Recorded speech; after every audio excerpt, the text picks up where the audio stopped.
Hello, today we would like to present to you about bioethanol production from rice straw. I am Satria Brunner. I'm Mridul Aggarwal. Based on the International Research Institute, rice straw is a byproduct of rice production during the harvest, and rice straw is removed from rice grains during the harvest and is usually piled and spread onto the rice fields. All right, so before we get into the technical details, we will be giving you a quick overview of what rice straw is.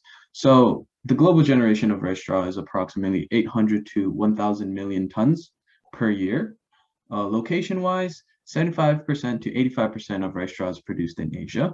And the current situation is that farmers are confused on how and where to dispose these rice straws. And so what they resort to is open field straw burning or just letting the rice rot. There are certain challenges when it comes to rice straw. It is difficult to utilize as a fertilizer because a short turnaround time, as rice is now an intensive crop. And because of the short turnaround time, this rice straw is not able to decompose in time. And hence, there are several improvements with rice straw residue management. First is soil improvement. That's if it's not for intensive rice cropping. Number two would be bioenergy and biofuel production. It is bolded because that will be our topic for today. And number three, industrial materials such as silica and biofiber. There are several benefits if we are able to utilize rice straw. First would be reduce environmental footprint, and number two would be increase the revenue from rice production and processing.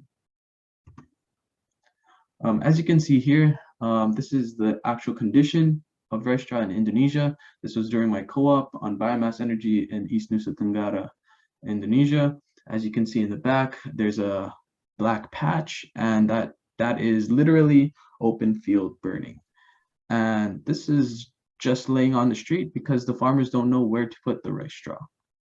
And as you can see here as well, rice straw is very abundant. There are some properties of the rice straw, like its physical, thermal, and chemical properties. It depends on what kind of rice straw it is. So in the case of physical properties, it's a loose rice straw. The density of it will be somewhere in between 13 to 18 kg per meter cube. If it's a chalk straw, then the density will be somewhere in between 50 to 120 kg per meter cube. And there are some different processes which are involved to alter its properties. So that it helps us to get a good yield of bioethanol in the further processes. And there are some chemical properties which are very important, like its calorific value should be somewhere in between 14 to 15 megajoules per kg. And it has ash content of like 19 to 29%. And also like its volatile matter, which is 6 to 70%, which helps in the combustion. And some chemical properties are like it has a cellulose content of 33 to 47% and hemicellulose content of like 19 to 27%, with the lignin of 5 to 24% and the silica, which is 18.3%. So there are some like different processes which are involved from the starting. Like before we send the rice straw into the bioethanol refinery, we need to change its like properties so that we can generate a good amount of yield of the bioethanol, which would be discussed later in the other slides. And then we send it to the bioethanol refinery. After it comes out of the bioethanol refinery, it can be used for different processes, which would be discussed later. All right, so the process before entering the bioethanol refinery, there are 6 processes. First is rice cultivation. The second process would be rice harvesting, as you can see in the picture there. And then the collection of rice straw. This is when the rice straw is separated from the rice grain. After the collection of rice straw, the rice straw is dried. This is due to the moisture content of the rice straw. And once the rice straw is dry, it is then transported and stored. After storing the rice straw, it enters the bioethanol refinery.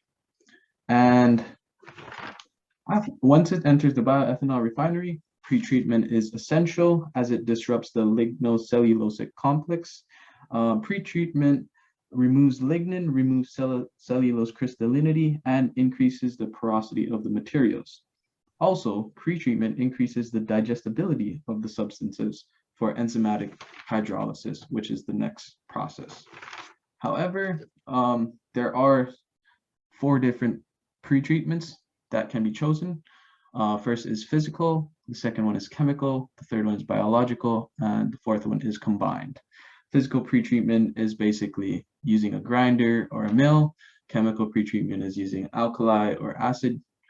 And biological pretreatment utilizes white rot fungi. And combined is either between physical and chemical and biological, and etc. However, physical pretreatment itself is very energy intensive. Chemical pretreatment is very toxic and creates difficulties in waste management streams. Biological is environmentally friendly. However, it is slow. So the best and ideal way to deal with pretreatment is to use a combined method. After pretreatment, the biomass goes through enzymatic saccharification or hydrolysis.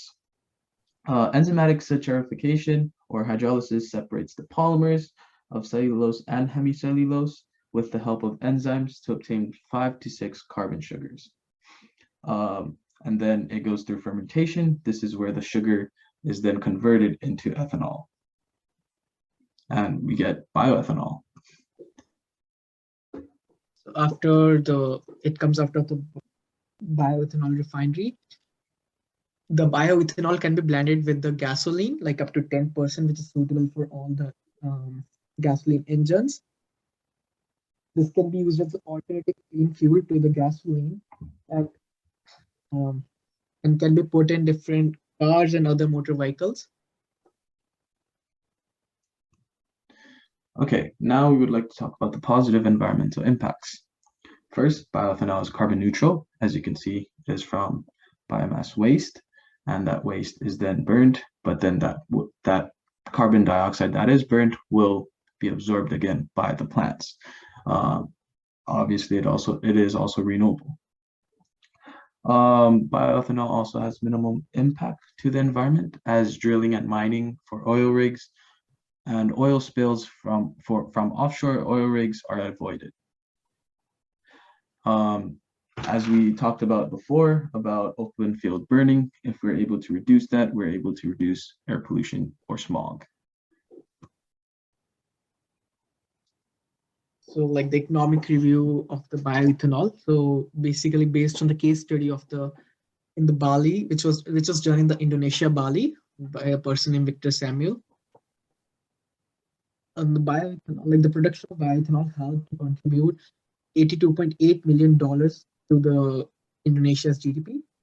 Like the value varies in between, as it also depends on the ethanol, like how much was the total capital investment and the rice stock price in the market.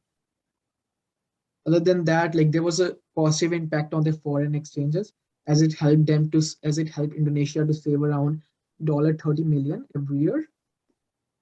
But again, ethanol yield is a very big factor in that. And there was some good amount of employment generated indirectly and directly, like around 2,300, 3,700 people were employed in this field. So a fun fact, ethanol is cheaper than the gasoline. So basically, overall, it has a very, really positive impact on the economy. These are references, and yeah, that's all Thank for you. today. Thank you so much, and we look forward to your questions.